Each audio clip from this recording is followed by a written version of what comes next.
All right, welcome back, ladies and gentlemen, to the Off the Bench podcast. Let's go. Week 2 instant reactions for Will is on schedule. Top 25 Sellers Shenanigans Part 3 is on schedule. OP is on the schedule. Oh, A couple other items on the schedule. We got a stacked schedule. So, good.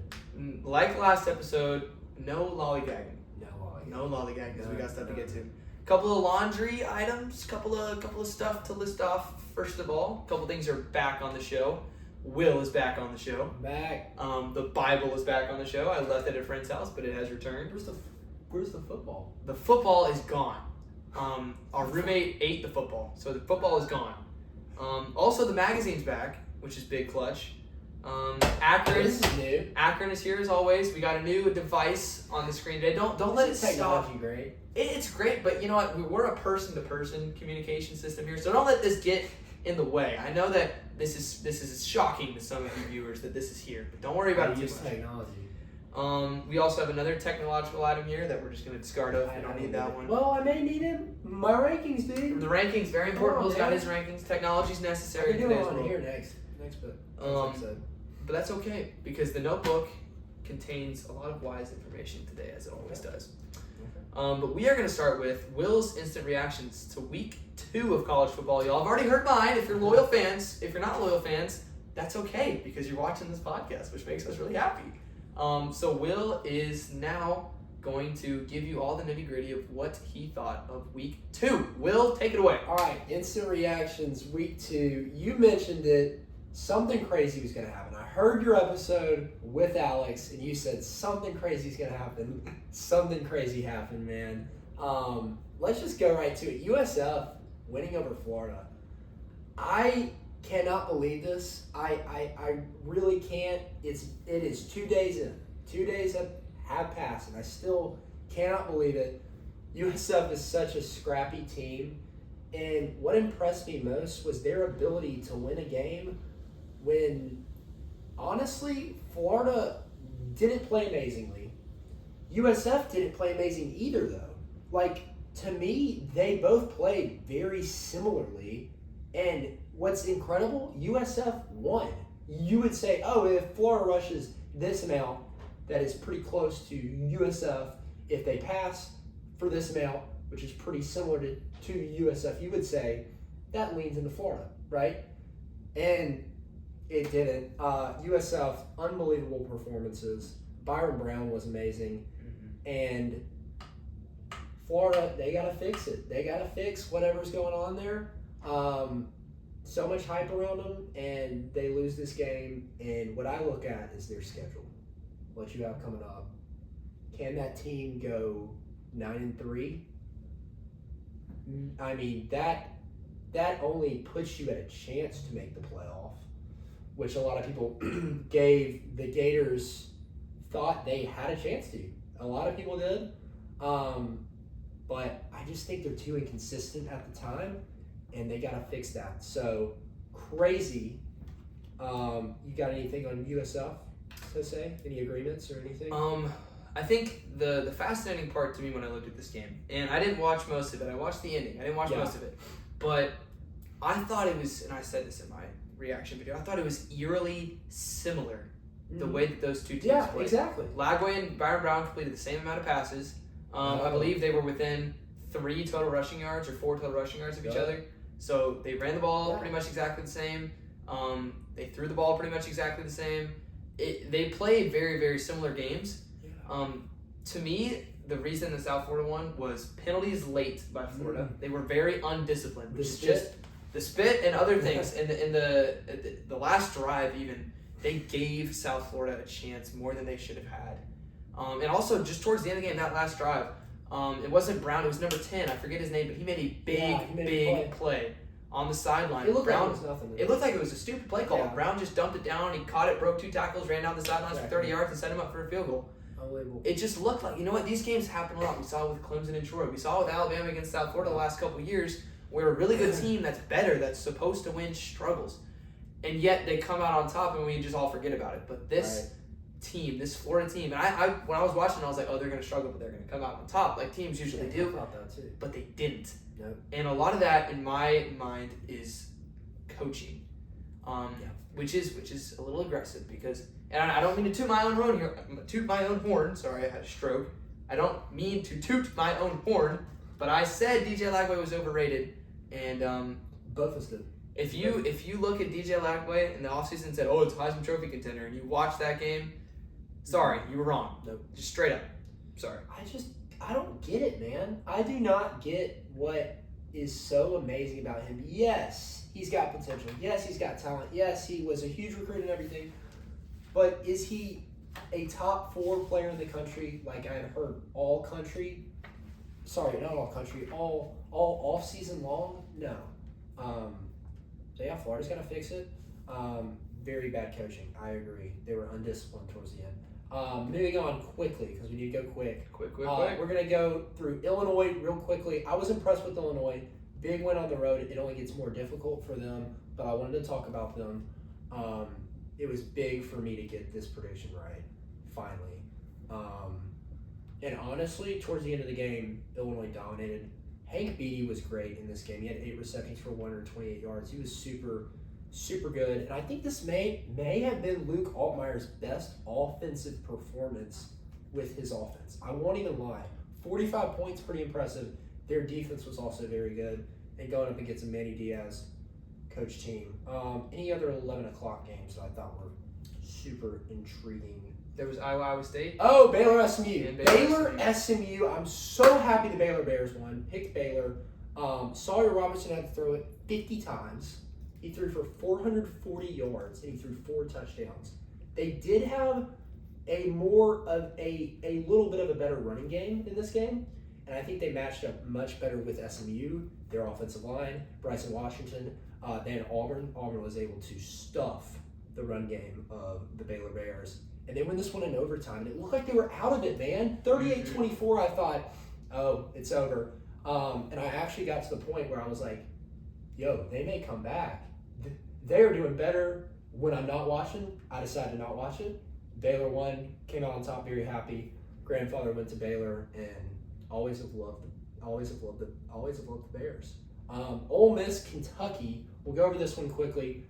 Wasn't super impressed with Ole Miss and Austin Simmons, but they found a way to get it done. They found a way to win this one. Kentucky, this is a tough one. Mark Stoops is on the hot seat. It feels like if you could have won this one, would have given you a little bit of momentum. Unable to do that. Any other 2:30 ones I was interested in. Clemson struggled for a while, but they're able to win. And that's all I've got for 2:30. Mm-hmm. We'll go to night games now. Because we do things in an orderly manner, go in order. We do. We're not Arizona, hooligans. We're not hooligans. Arizona State, Mississippi State. Got a lot of Mississippi State friends who are super excited. They feel like they're back. They feel like maybe not playoff back yet. But, I mean, this was a huge win. A win in which they dominated the first half. I mean, dominated up 17-0 at one point. They go into halftime up 17-3. Haven't watched the highlights for this one, so I don't have a ton on this one.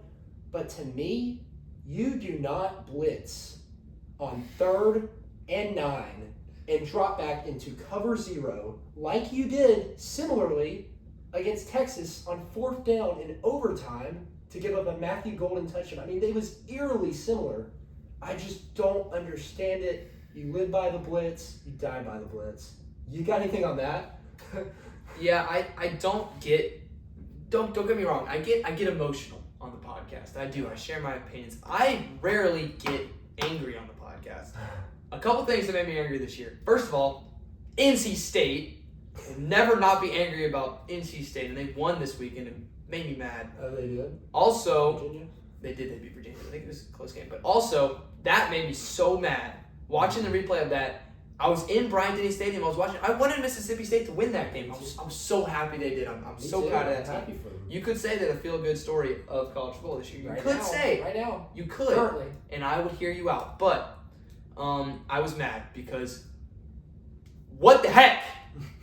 What are we doing, Arizona State? Honestly, like what the heck? I don't know. Why are you in cover 0 when they're on their own 42? I don't know. It baffles me. And that was how Arizona State lost this game. You know what's an interesting stat? They outrushed Mississippi State by about 200 yards. MSU could not rush the football. ASU could. Sam Levitt was not good. Levitt was not good. Blake Shapen was good. They had to lean on Blake Shapen. So it was complete opposites. And ASU, I just don't understand it. It's not like they're going to run the ball on you on 3rd and 9. It's not like the pass is coming. So you drop back into some type of cover. No. If it's cover 2, you do not blitz. You're wrong. What you do is you put your corner on an island against their best receiver and let him run a post route and toast you for a touchdown. That's what you do in college football, Will. Man, it's just ridiculous.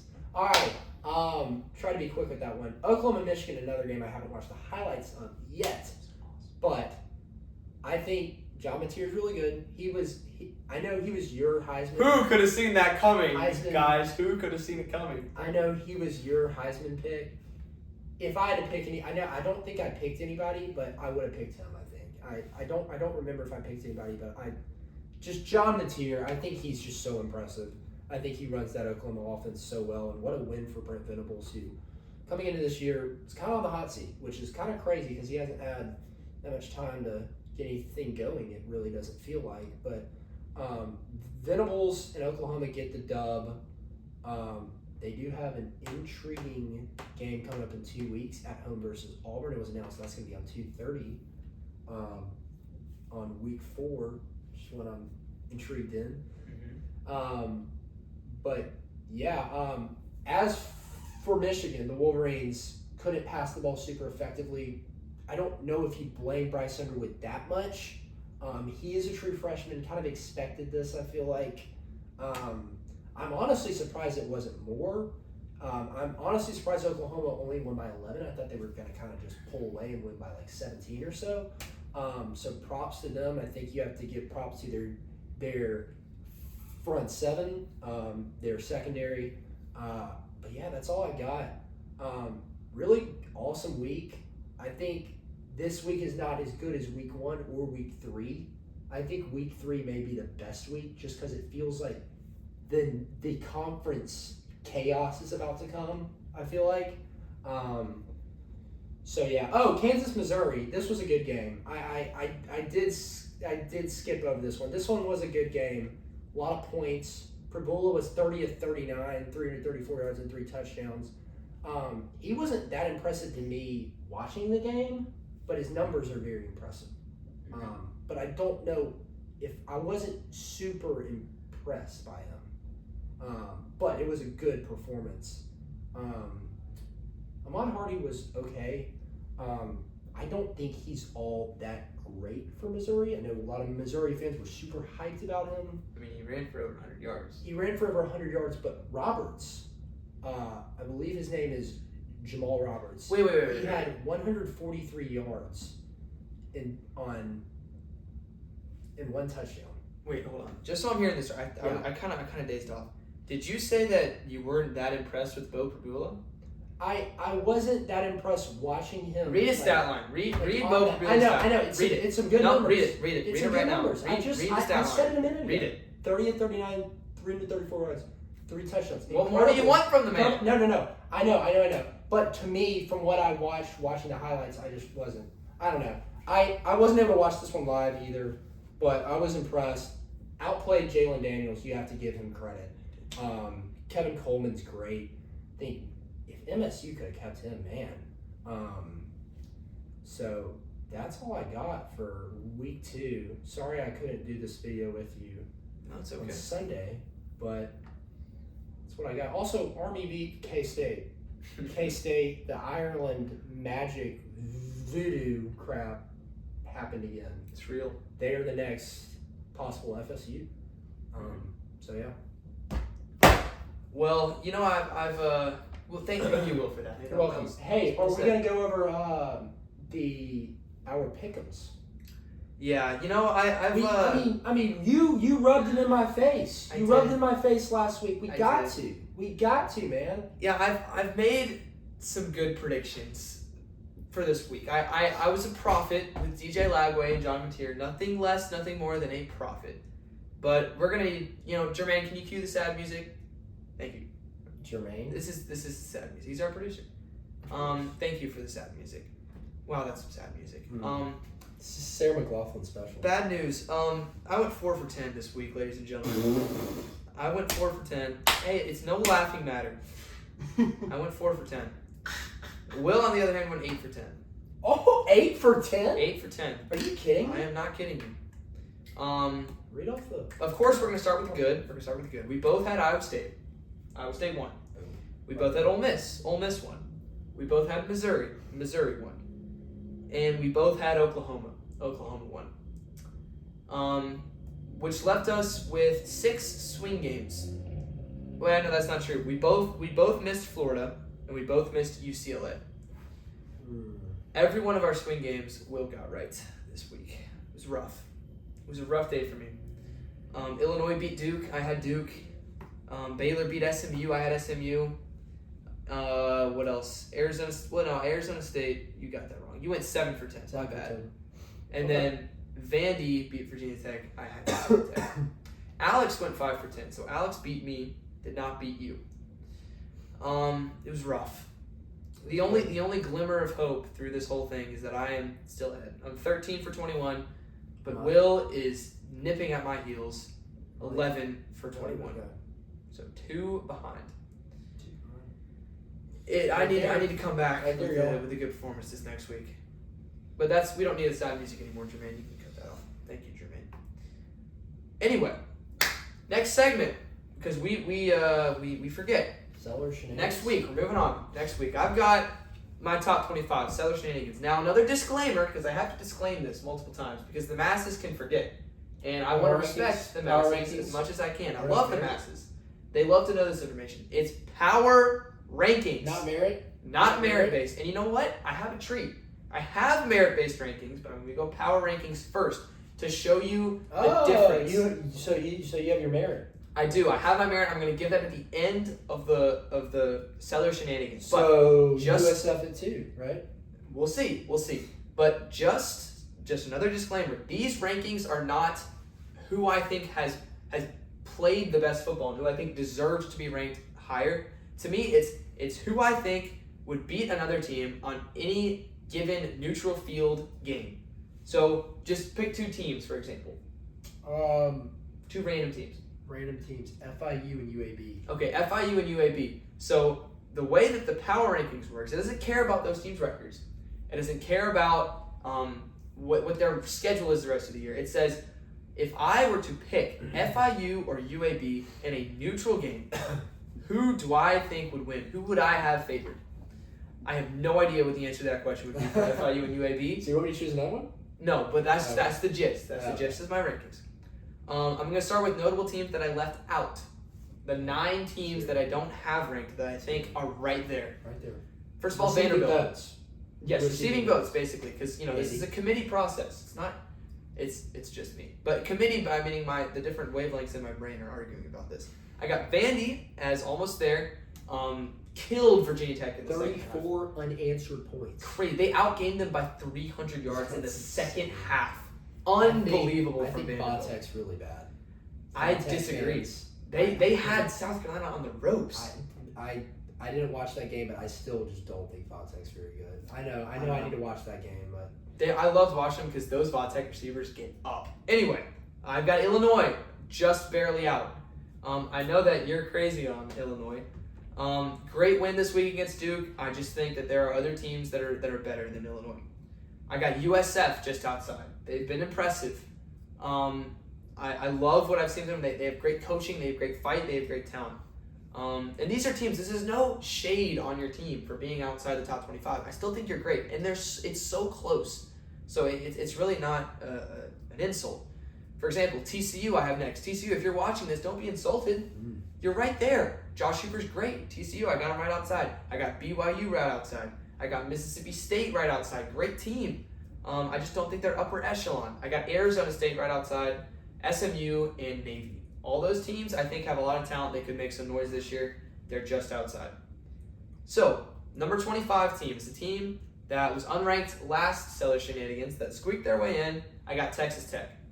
Not much to be said here, to be honest. They played 2 cupcakes. They destroyed 2 cupcakes. And they find themselves at number 25 in not week 3, but in week 4, they play Utah. So that will be a huge game in the Big 12. Wait, I'm sorry. I just missed everything you said. What's number 25? Texas Tech. Okay, sorry. Anyway, at number 24, you're not going to miss this one. Auburn. I got the Auburn Tigers at number 24. Not changed much from where they were last week. I believe they have another cupcake against South Alabama. So they got South Alabama, and then they got at Oklahoma. And then at A&M. And then at A&M. So it's tough for Auburn. And then Georgia. That's quite the schedule. But I think Auburn, again, they can run the ball like anybody else can in the SEC. They're very, very good at that. They dominated the line of scrimmage against Baylor. They beat Baylor, who just beat at SMU. So that's really good for Auburn fans if you want to look at it that way. But yes, I think Auburn's a great team. Are they SEC great? That remains to be seen. Just gotta see. Next up, number 23. This is a team that's near and dear to my heart. It's been near and dear to my heart since I looked upon their quarterback's handsome, glorious face. I got Iowa State at number 23. What were they last week? I feel like they dropped. They dropped a little bit. Let's see what they were last week. Where is the last week's rankings? Here they are. Last week they were 20. Okay. And I know you're saying they beat Iowa State, or they beat Iowa and Cyhawk. Dropping 3 spots, it doesn't mean that much. You're fine. But Iowa State at 23. Rocco Becht continues to be the most handsome man in college football.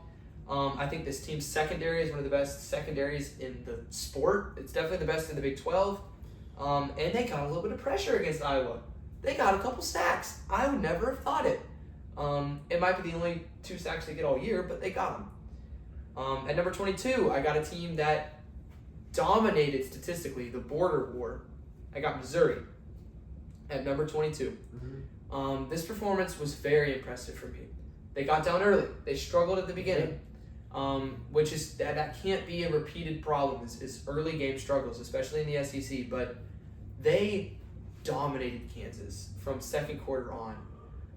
Jalen Daniels made a couple of really big plays early in the game, which is why they had that lead. And that was the scouting report. The only way Kansas can win this game is if Jalen Daniels plays like out of his mind. And he did first quarter, and then brought down to reality, and then Missouri's offense continued to prove why it could be an elite offense in the SEC. I really like this run game. I'm not sold on Bo Prabula yet. A lot of people are sold on him.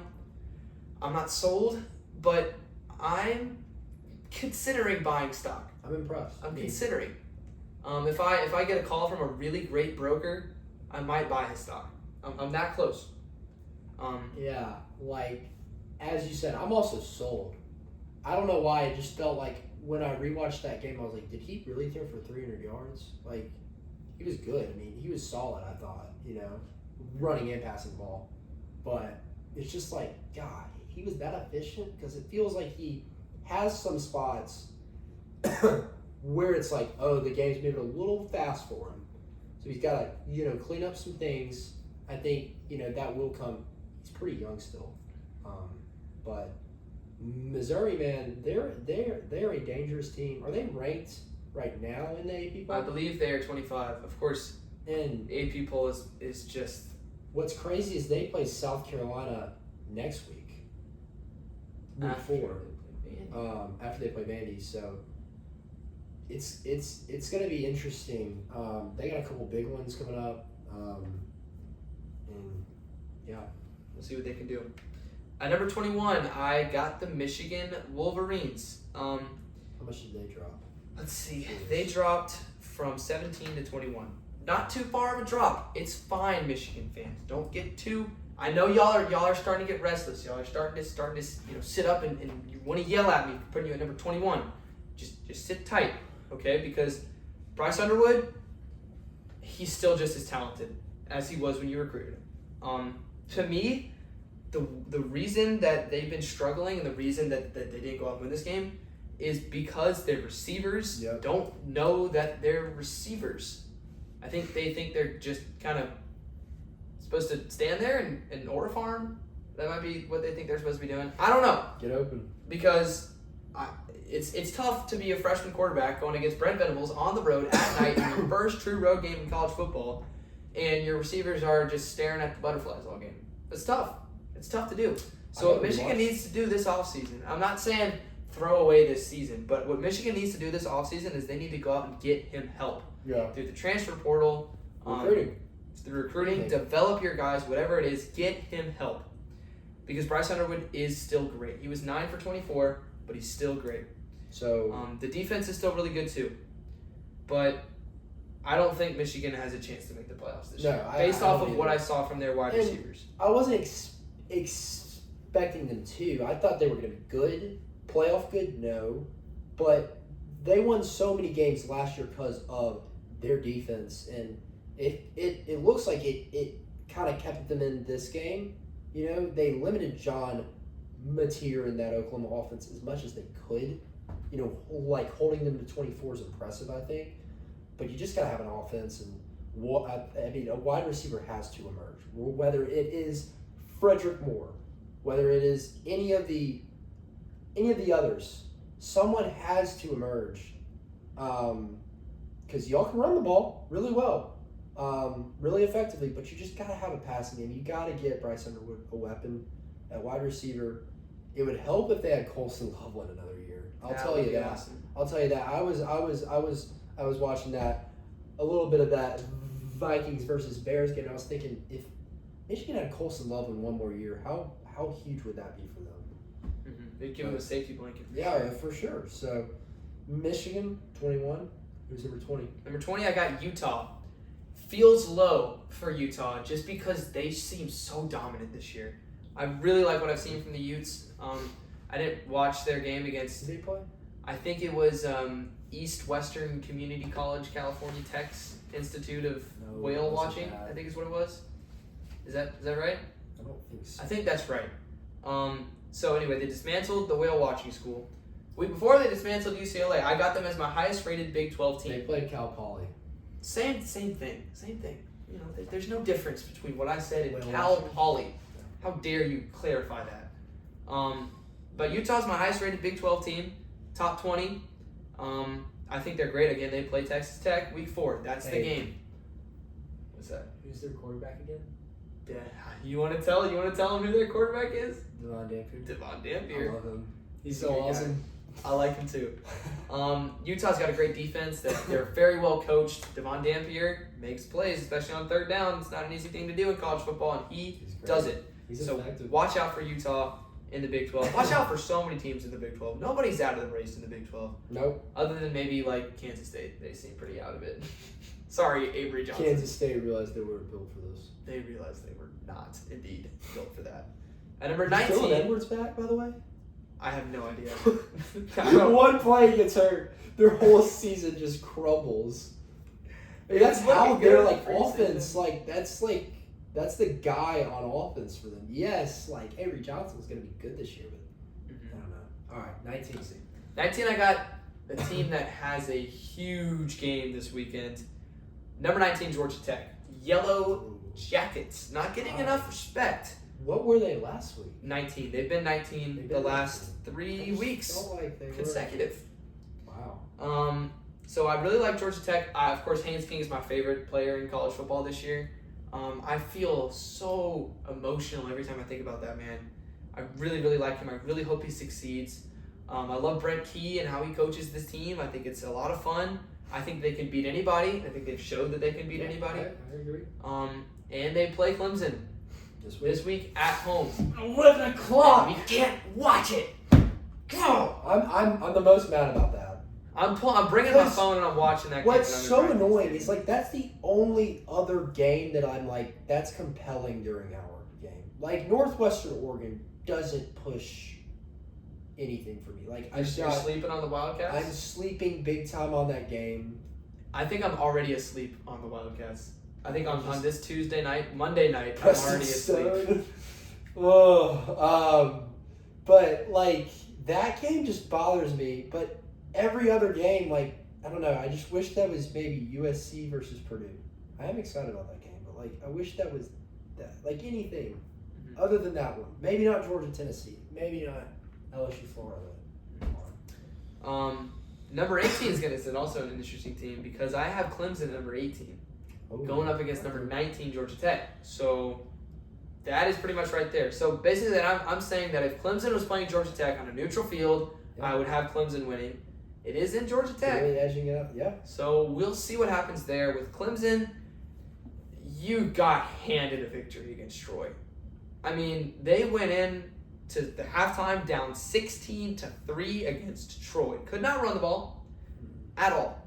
Why can't we run the ball, Clemson? Get it together. I love Dabo. Dabo's great.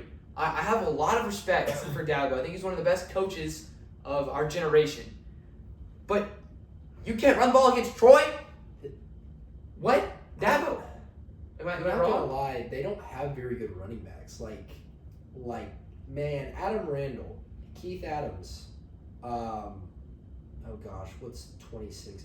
Jay Haynes, Gideon Davison is the true freshman who they were super high on. He hasn't really done much of anything. You gotta give, and we just thought, because these wide receivers and this quarterback, Cade Klubnik, are so good, they're just gonna, waltz their way through everyone. Mm-hmm. Nope, you gotta have a run game. You have to have a run game no matter who you are. I don't care who you are. You have to establish it, and it worries me that they aren't getting it going. And what's gonna happen this week when they play Georgia Tech? We'll see. That's going to be a great game. What's gonna happen? So I got Clemson 18, Georgia Tech 19. They'll square off. It's going to be fascinating. At number 17, take a deep breath, everybody. Deep breath. At number 17, I have the Florida Gators. Okay, I thought so. Gosh, man. South Florida at home, really? This was supposed to be a tune-up game, Florida. You were supposed to get South Florida. You were supposed to beat them convincingly so that you could go in and play LSU and Miami on the road and do something. And you lost.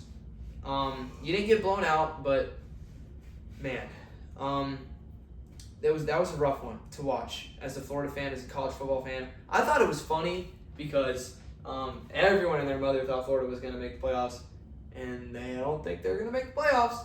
So it was funny to see that, but how do you make the playoffs with? Oh, I know it. Second. At LSU, at Miami, at Ole Miss, Georgia, Florida State. What else? Tennessee. They play Tennessee at home too. Tennessee, They Kentucky. do get Mississippi State. I mean, look, Kentucky ain't no gimme. Oh, wait, that was last year. At Kentucky ain't no gimme. At Ole Miss ain't no gimme. Tennessee, Georgia, Mississippi State is not a gimme now. I don't care that you're at home. Yeah, it's rough. So we'll see with Florida Do they even again. make a bowl? I think their defense is still really talented. I will stand behind that. Billy Napier had a terrible start to last year. He did. And he turned it around at the end of the year. Can he do that again? We'll see. I still trust their defense. They just need to play more civilized and more controlled, because when you have 11 penalties against South Florida, that's inexcusable. To me, that's the main reason why they lost that game, as well as the lack of fight at the end. I didn't see any fight. Where's the fight? We're supposed to be the Gators. Gators fight. Where's the pride, passion? So I've got Florida at 17. Still really talented. I still believe in this team. Just not as much as I did before when I had them at number 8. So they're our biggest faller from this week. It was rough. At number 16, Florida fans, I know you're not happy about being number 17. Wait until you hear the team that's number 16. I got Florida State. So, rough week for Florida fans. What? Not top 5 after beating East Texas A&M. That's right. I think they beat East Texas A&M by 200,000 points. 77-3. What was funny is we did a quad box because there was multiple good games. Oh my god. We wanted to watch SMU Baylor. We wanted to watch Iowa State. And we wanted to watch. What was the other one? Illinois Duke. That's like right. those three, and then just in the right hand corner is East Texas A&M versus Florida State. We're like, really? Like I swear. Like UConn Syracuse would be better. Like any other game other than a 77-3. Yeah. I mean, I think every time I looked at the screen, it was a touchdown for Florida State. Literally every single time. It was a touchdown or it was a punt for East Texas A&M. That was all it was. And I remember we were walking to tailgate, and I had the game on my phone. I had the quad box still, and I could have been watching any of those games, and I was like, wait, East Texas A&M's about to kick a field goal. It's like a chip shot. And they made a field goal. I got so happy for them. I think Florida State, one of the main reasons they jumped is because of how well Alabama did. Again, we'll talk about that later, but Florida State, I got them at number 16. They're so well coached. Deuce Robinson looked scary. You could say, oh, it's East Texas A&M. They were obviously going to do that. Well, they weren't doing that last year against these sort of teams. They weren't. And most teams, I know a lot of teams do, but most teams don't beat teams 77-3. So hats off to Florida State for taking a huge step backwards and then a huge step forwards. So look, in my opinion, if you went against, in this case, they won versus East Texas A&M, but if you went against a Western Kentucky and you put up 70 points, that's impressive. Any power, any FBS school, and you put up 70 points, it's impressive. Not an FBS team, but 77 points is very impressive still. It definitely is. Number 15, I have a team that I still think is overrated, but I still think that they're talented enough and they can grit out wins. I got South Carolina at number 15. This team scares me. They could go 7-5. I'm completely honest. That might be what I predict for them. Their offense seems discombobulated. They still don't have a main wide receiver threat. We heard from their coaching staff all offseason, oh no, our receivers are so underrated. And they really haven't showed us very much, to be honest. Lenore Sellers is great. He's my cousin. I've taught him everything. But he can make big plays. Again, it's hard. It's hard as a quarterback when you struggle to run the ball and your receivers don't create that much consistent separation. It's hard. I'm surprised they can't run the ball at all. I thought they would have a solid running game because it was good last year. And a lot of that was Rocket. Like, he was great. Like, Oscar Addo was great. But South Carolina's just in a weird spot. And I don't want to go ahead and push this, but Vandy, watch out. At home against Vandy, seriously watch out. I really hope South Carolina does well this year because I'm going to the Alabama-South Carolina game, and I want that to be marquee. Yeah. But I also really like Vandy. So I'm torn about who I should cheer for in that game. We'll talk about the game, week 3 games, in our next episode. Of course. Number 14, I have a team that dang well sure can run the ball. And this is the SEC clip. There's like 5 straight SEC teams. I got Tennessee at number 14. Again, Josh Heupel, I cannot reiterate how much of a genius that man is. I think he's such a good coach. I mean, it's unbelievable what he does year in and year out. It can't be understated. Now, I will say, they struggle in big games. That's the one knock on Heupel. They struggle in big games, at least the last couple of years. Yeah. You haven't beaten Georgia in, I think, 500 years. I think it's since the Roman Empire. I think the Roman Empire was the last time Tennessee. They lost 8 in a row. Yeah, so I think that 8 years, that's back when the Roman Empire existed. It was the last time that Tennessee beat Georgia. Kirby's only lost once, and it was on that crazy Joshua Dobbs Hail Mary Electric. row. And it could have gone either way. I mean, that was one play away from Kirby being undefeated against Tennessee. But I feel like, excuse me, I'm fighting a cold. I'm all done with it now, but I got a cough. But I think Tennessee's got a real shot this weekend. I really do. I'm just going to go ahead and say it. Georgia hasn't played a conference game, hasn't played against anyone yet. Tennessee has had that game already. While it wasn't a huge game, he played the Cuse. Wasn't like a huge game. It was a nice little tune-up game, get you prepared. Now you got Georgia at home. That place is so loud. It's hard to play there, and it's Gunnar Stockton's first road game, I believe. No, I think you're as right. the guy. Yeah. He played Notre Dame, but he wasn't the guy. Or he was the guy. That wasn't a true road game. It was a bowl game. So neutral site. All right. Number 13, another SEC team in this clump, Ole Miss. Now, a lot of people might be slamming Ole Miss because, they struggle with Kentucky. I am not one of those people. Okay? Did they struggle against Kentucky? Yes. Was Austin Simmons perfect? No, he was not. I am not one of them. Was their defense perfect? No. But did they go on the road against an SEC team in their first major game and win? Yes. That is more than most of these teams can say on this list. They jumped from 15 to 13, which is not that crazy of a jump, but you beat Kentucky, which you didn't do last year, so it's already a step up. Lane Kiffin's another genius coach. I think Ole Miss can play well enough. If they play their best game, they could beat anybody. I'm excited for the rest of their year. They have some very intriguing games on their schedule. So we'll see what the Rebels can do. But if I look at the game against Kentucky, a lot of people are saying it's a slight against them because it was a 7-point game. They didn't cover the spread. Lane apologized for that. But I think it's a positive. I think this game was a net positive for Ole Miss. That's why I've got them at number 13. And I'll tell you, there's some teams that always have a tough time on the road at Kentucky. Last year it was Georgia. Georgia goes on. Everybody's like, what's going on with Georgia? They only won, I think they won by 1 point. I think it was 12 to 13. Yeah. 12 to 13. Everybody's going, what's wrong with Georgia? They barely won versus Kentucky. Kentucky the next week, they win on the road versus Ole Miss. And Georgia goes on, they win the SEC title. So that place is weird. And I feel like Kentucky is not a bad team. Like, they're not a great team, but they're an SEC team. So I agree. Another SEC on the road. Team. It is. Us Alabama fans will tell you because we've been terrible on the road recently. So definitely. Inside the top dozen teams, another SEC team. This is the last SEC team of the clip. Maybe you can get it. That seemed like like an inquisitive. A&M. It is A&M. Texas A&M at number 12. They played Utah State. I think they won 44-22, which was convenient because they completely doubled their score. Yeah.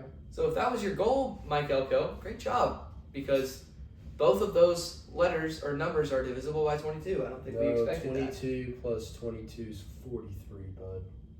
I'm wrong. Goodness gracious, my math is not good. We got it. Jock is our math guy. Jock is not your Jock. guy. So I get messed up. And I usually have him in my ear telling me these stats, but Jock's the GOAT. Jock Peterson.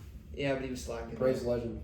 Anyway, Texas A&M, again, they can run the ball super well. They got Notre Dame this weekend. Dare I say, the biggest game of the week, dare I say. I know game day's at Tennessee, Georgia. I know Florida plays LSU. Dare I say the game of the week. We'll see. We'll talk about that later. We'll talk about that later. It's not because it's on NBC. I like NBC. They just glaze Notre Dame though. It's like the Notre Dame broadcast, which I get it.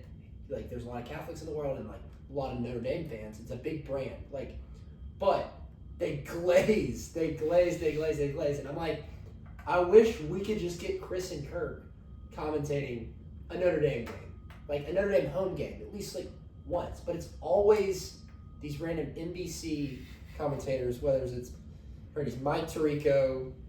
I don't like that other dude, the little wiry nerd. Noah Eagle. Don't like that guy. That's Ian's son. Don't like him. Ian Eagle's son. Don't like him. You have to respect him. Don't like him. I don't love him either, but like, can we just get a Chris and Kirk or Sean McDonough? Sean McDonough actually did commentate a Notre Dame game last year versus Indiana, but that was a playoff game. Won a regular season one. You know what? We'll mute the TV and watch it. I really like A&M because they have an identity, because they can run the ball. They got to clean up some things on defense. Defense towards the end of the year was their main problem last year. On paper, defense is not their problem. In game, 22 points to Utah State. They give up 24 to UTSA. Notre Dame's not bad. CJ Carr can spin it, and if Notre Dame, pulls the wrench out of their head and figures out they have a really good running back, it could be tough. Number 11, I've got a team that Will thinks is going to struggle with Purdue. No, I got kidding. USC I was joking. at number 11. Apparently, he was joking. USC, I think they have as good of an offense as anyone in the Big Ten. I'm really excited about what USC has to offer this year. They play Illinois soon. That's going to be a huge game. September 27th. I cannot wait for that one. I think USC is going to win, but we'll see. We will see. Is it at Illinois? It's at Illinois. So it should be an awesome game. I think USC is the 4th best team in the Big Ten. I am adamant on that point, and I would not be shocked at all if they make the playoffs.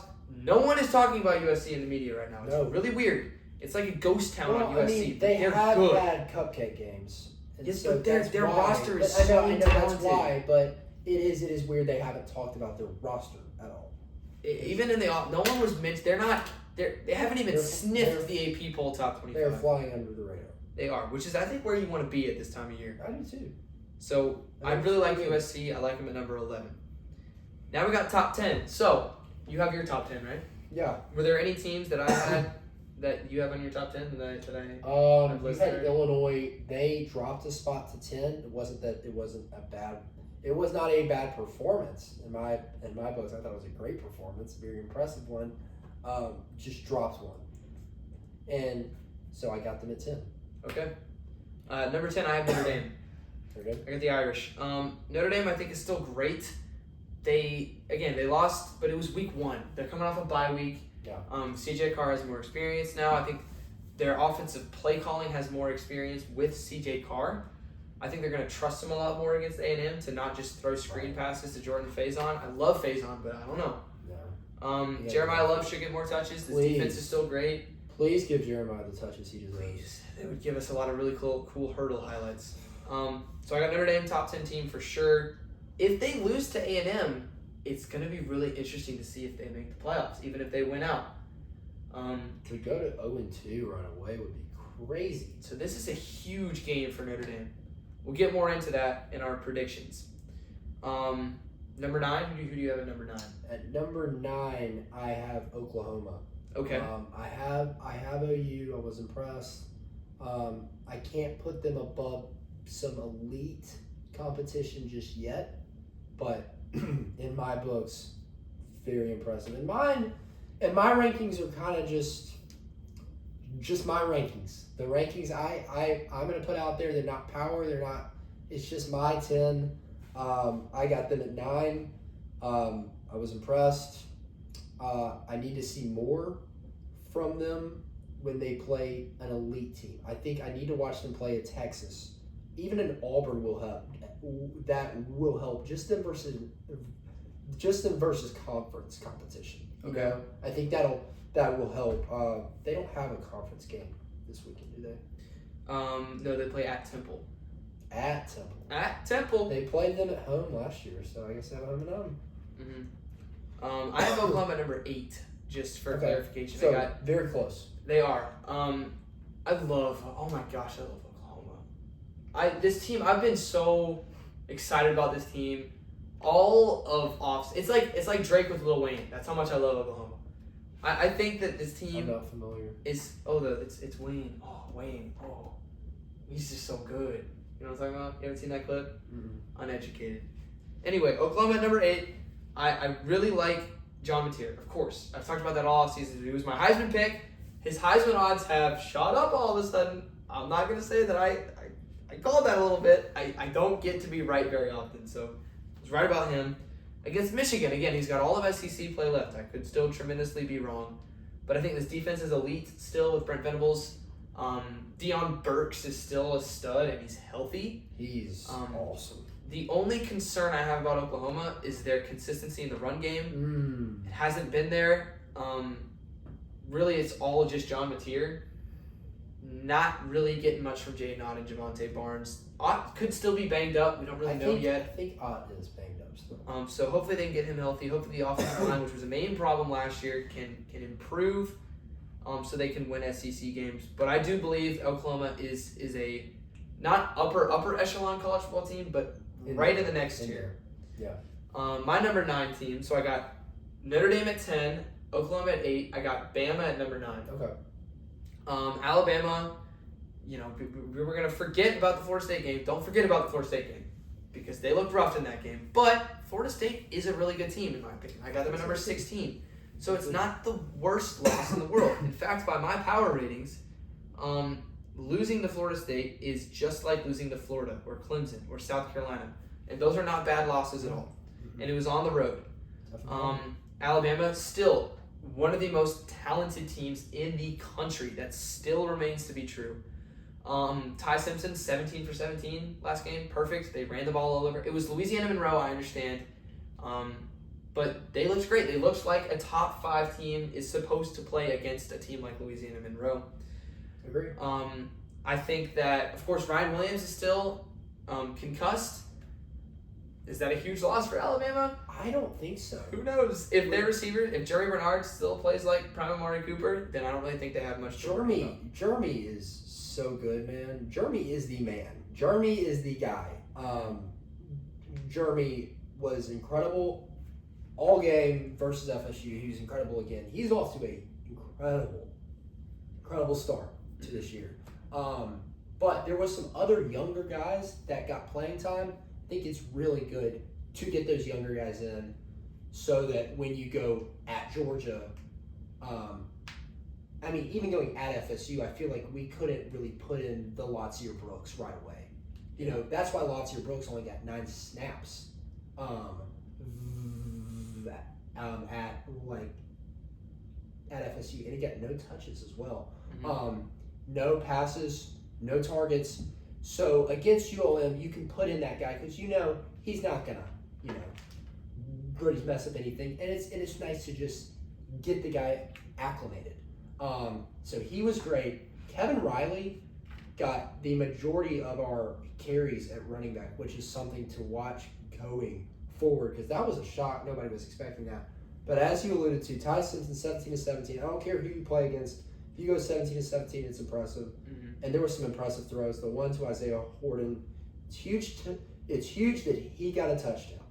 I think that was like his 3rd reception of the year. Had one against FSU, but just huge to get that guy on the board. Maybe another wide receiver to go alongside Jeremy without Ryan. So definitely impressed. And the defense, the passion was there again.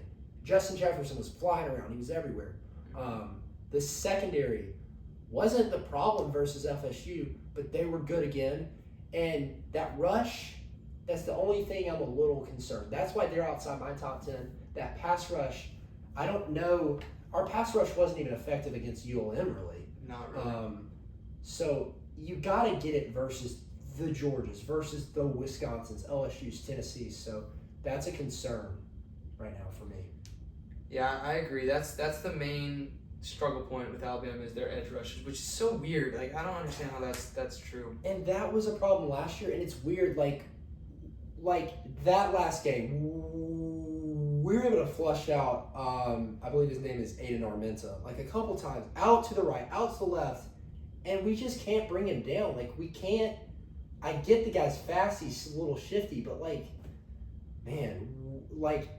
able to flush, not able to bring him down. Kane Womack talked about that today, but that's all I got. But they do have Wisconsin this week. I think Wisconsin's more talented than people give them credit for. Yeah. We'll talk more about it's that. 11 o'clock game too. It is. We struggle at home. We are favored, or Alabama is favored by 20.5.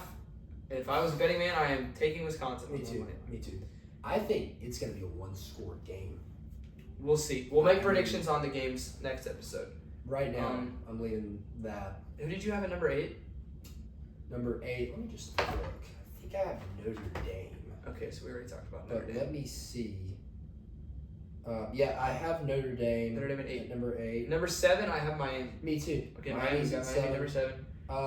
They cooked Bethune Cookman, I believe, is who they played. Bethune Cookman. I feel like they play him like every year. It's always someone like that. And I know it is where Ed Reed was. I don't know if Ed Reed's there anymore. So I think they play them to give Ed Reed a little bit of money because they can pay up. I like that. Because of course Ed Reed played at Miami. But they play them every single year. I'm actually curious the amount of times they play them. But they won again. They have a test in a few weeks. They have a test this week and the next week. I don't care. USF is a test. You have to come ready to play. You cannot lollygag in there and just expect to win. You can't.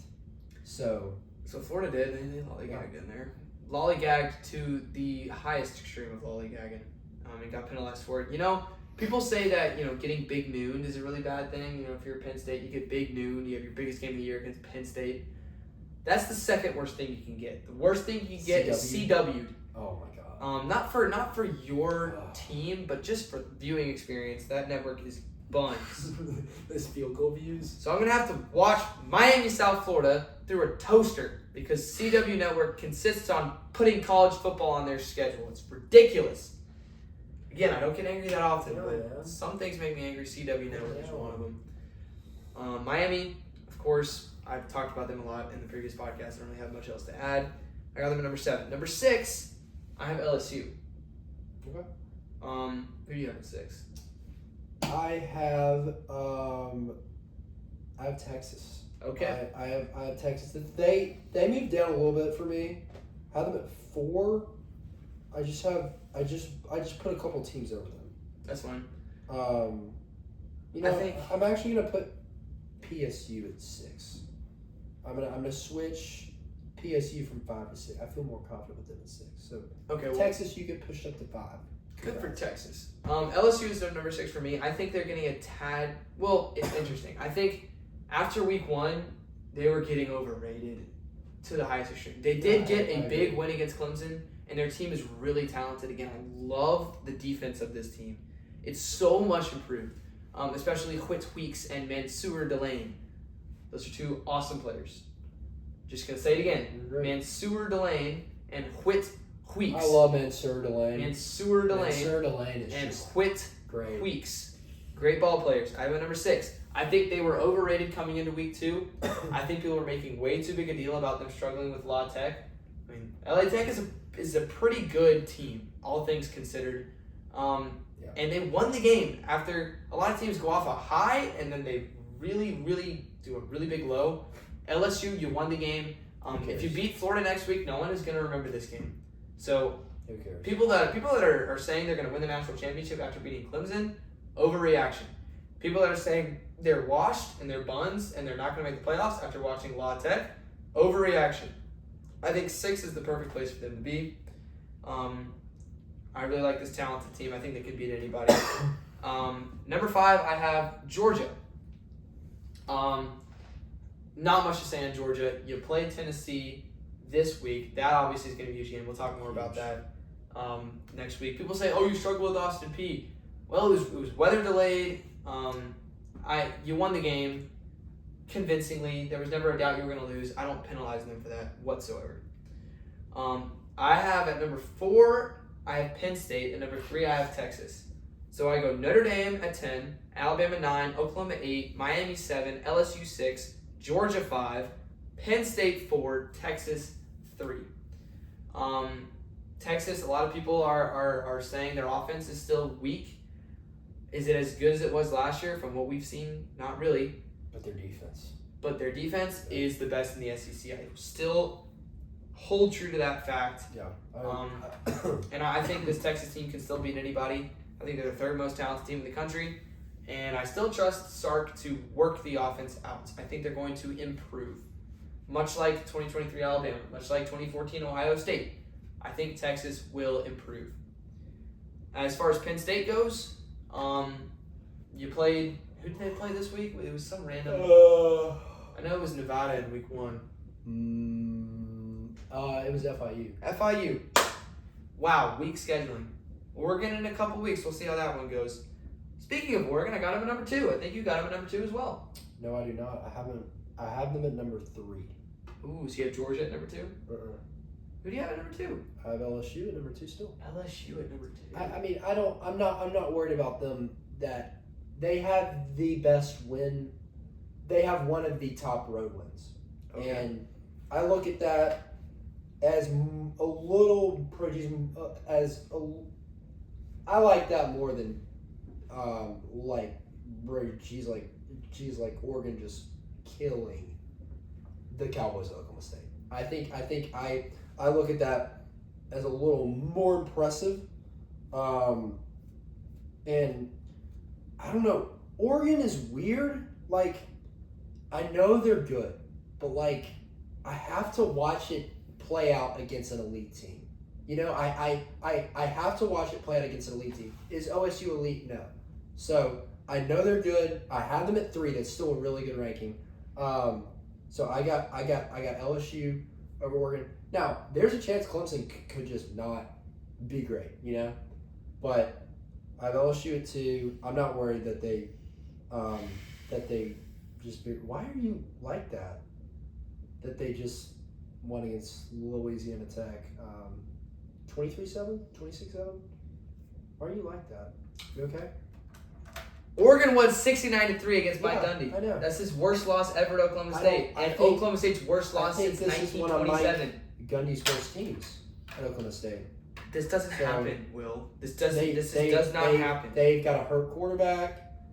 They have Zane Flores playing for him. He was not impressive.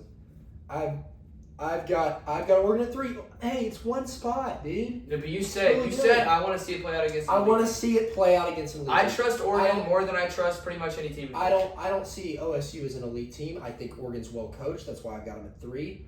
Okay, that's fine. And so I mean, it's one spot, dude. That's fine. That's I just didn't like the wordage you used. I trust Oregon more than I trust any team in the country.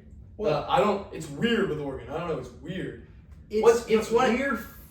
It's weird in my opinion. Their roster, like to me, doesn't jump off as like an elite roster. They're so well coached, and listen to me. They're so well coached, but I have to see it play out against an elite team. But like, dude, I will take them over PSU. I will take them even over Georgia. I will take them even over Texas A. I will take them over a lot of teams. Okay, so I've got them at number 3. It's a great ranking, dude. It's a great ranking. Just saying, I'm just gonna read off. I'm getting to some more stats on Oregon, just so I can. I have Oregon at number 2. I'm so confident about that. Oregon did score in the fourth quarter, so they hung 69 points on on Oklahoma State in 3 quarters. Very impressive. I just want to read out. Do you want me to go with Oregon or Oklahoma State's drives first? I'll go Oklahoma State. Oklahoma State went punt, punt, punt, field goal, punt, punt, punt, punt, punt, punt, punt, end of game. That's what Oklahoma State's stat line was. Oregon went touchdown, touchdown, turnover on downs, touchdown, touchdown, touchdown, touchdown, touchdown, touchdown, and then 2 punts in the fourth quarter as consolation. That was the most perfect game of football I've seen played against a Power 4 team in my entire life. They are a great team. That's why I got them at a great spot at number 3. I think Oregon just one below a team that I think just wins on a neutral site field.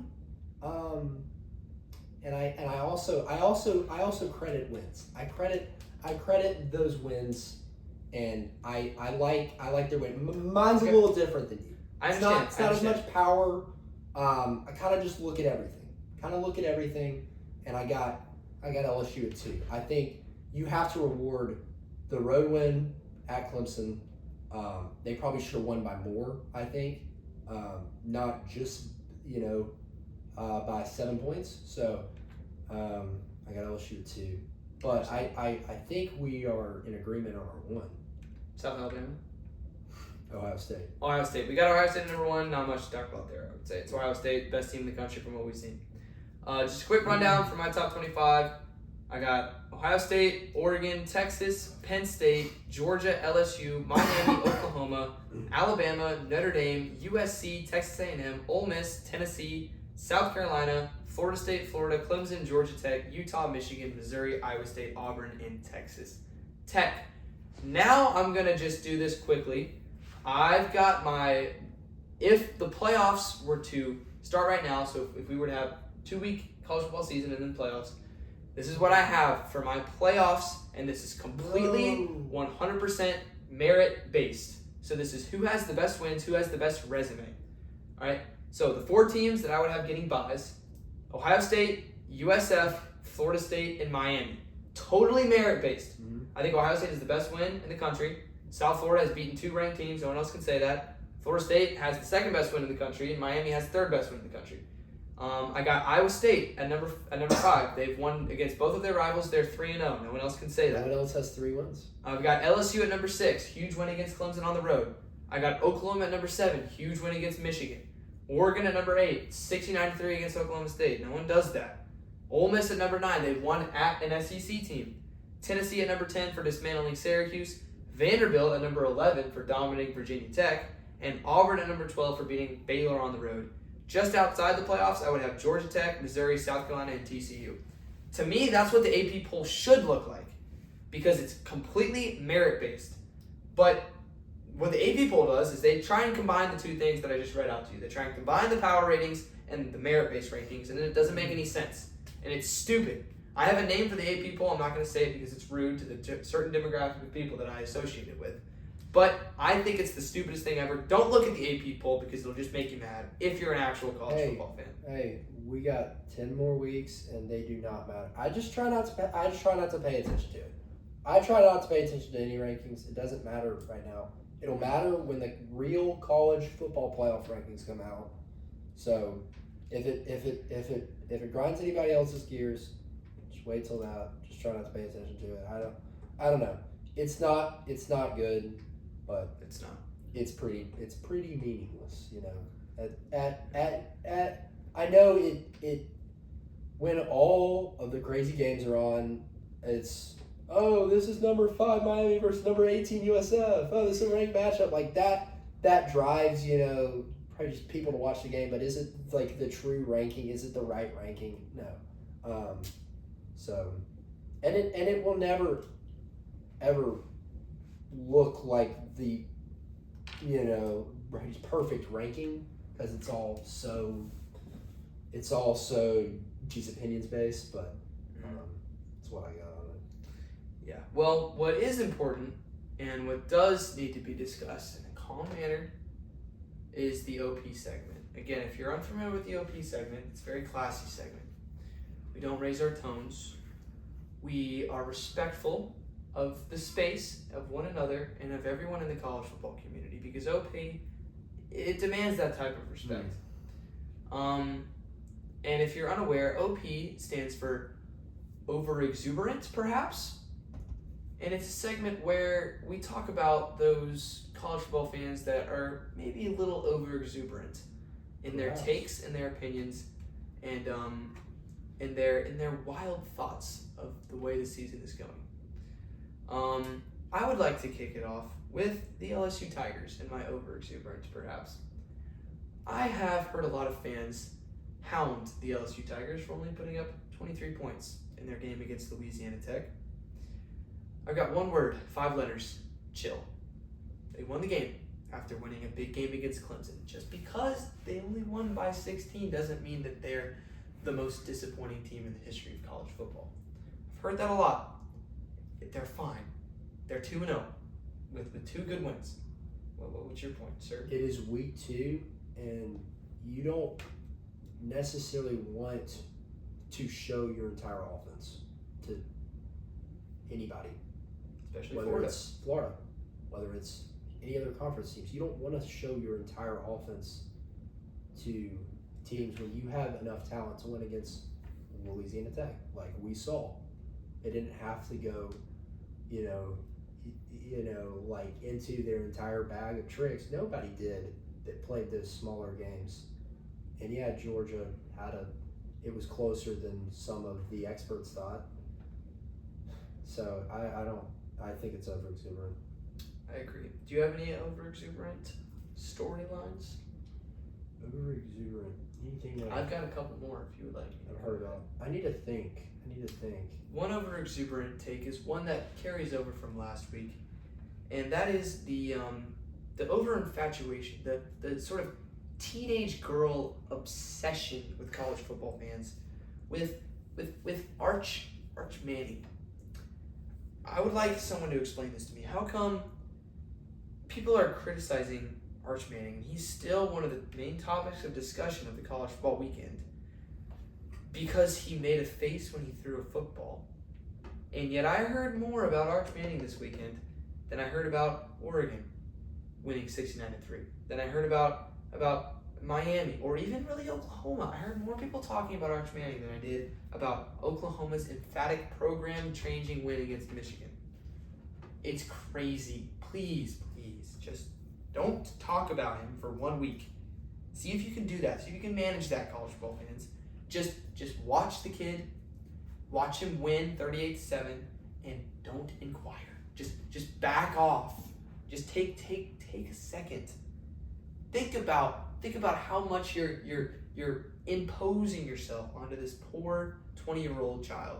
Just think about it. And please stop being over exuberant about every time Arch Manning breathes.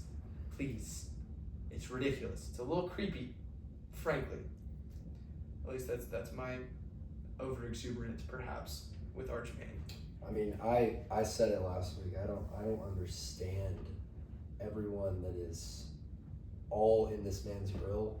Everybody needs to give him a little bit of just some time, a little bit of space, anything. I get it. He was a great recruit. He's got all the talent in the world. He's a Manning. That's an iconic name. It's a very recognizable name, but everybody just needs to calm down. He's playing San Jose State. Who really cares? They won the game. Who actually cares if he made a face and a grimace? And I think Sark is over it clearly during their interview today. During the coaching interview, I think Sark was just like, "What happened? He did what? Because it's so silly." And obviously, everybody's probably watched it. A lot of the college coaches have already watched that clip because it has gone viral. But it's ridiculous. It's weird. Making a face. I don't know. I just think everybody needs to back off, dude. He's a 20-year-old. You got to give him some time. Give him some time. Give him some space. It's just silly to me. I don't know. It's very silly. And my last over-exuberant, perhaps, which, it's a question, so it might not be over-exuberant, is the constant and very loud voices to fire Billy Napier. Now, this is eerily similar to last year, when Billy Napier started the year out rough. And it was sort of talked about like it was a done deal last year. Everyone in their matron was requesting, was sending ravens out to fire Sir Billy Napier. And guess what? It didn't happen.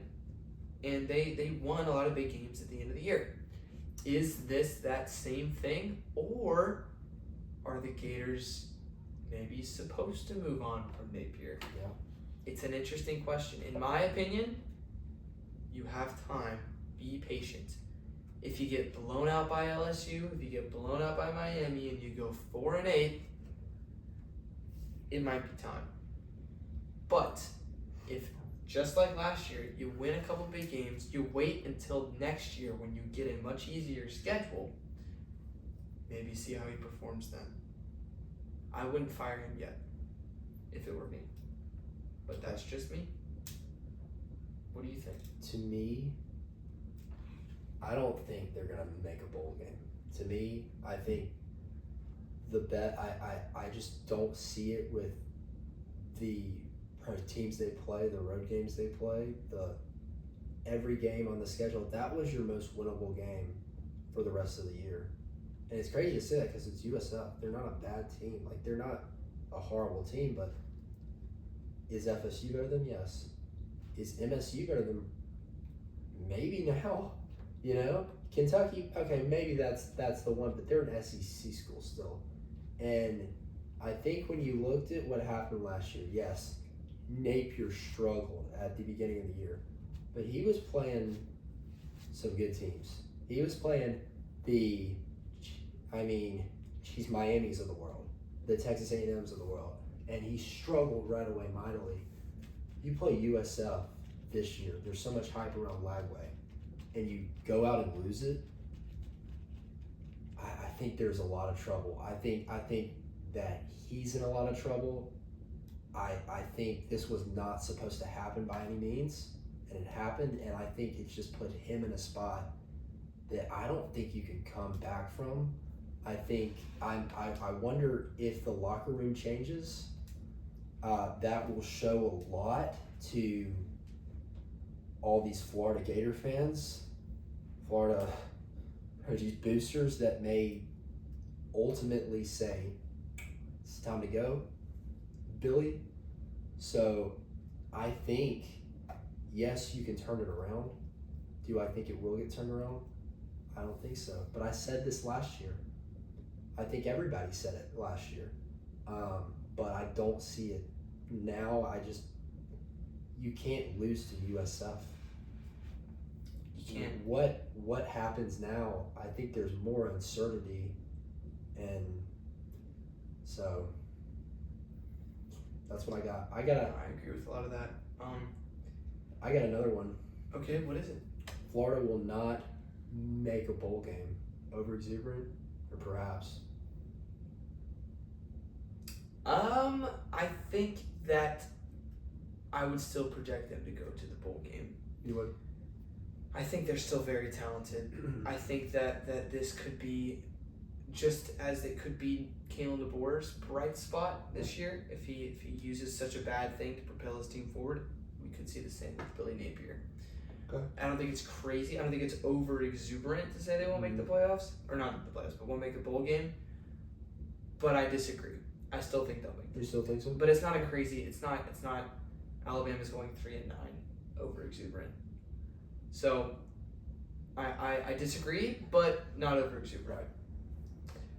I believe that is all we have for the OP segment, so we can get back into our non-classiness, which is nice. And I believe that is all we have for the Week 3 Sellers Shenanigans and sort of mid-week recap. Next episode, we're going to have another mystery guest picker, and we will be picking Week 3 games, and there's a lot of good ones. I'm going to have to stress to pick out the 10 that I want to pick for this week. Yeah.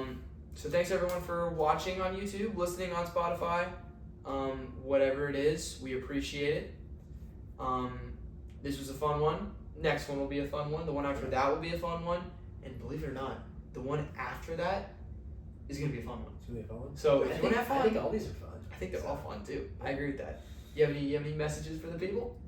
Go make somebody smile. Go make them smile. Go have a great, little week. Great little Saturday. Great little Sunday. And, yeah. I agree. See you. God bless, ladies and gentlemen. Have a good night. Have a good day. And we'll see y'all later.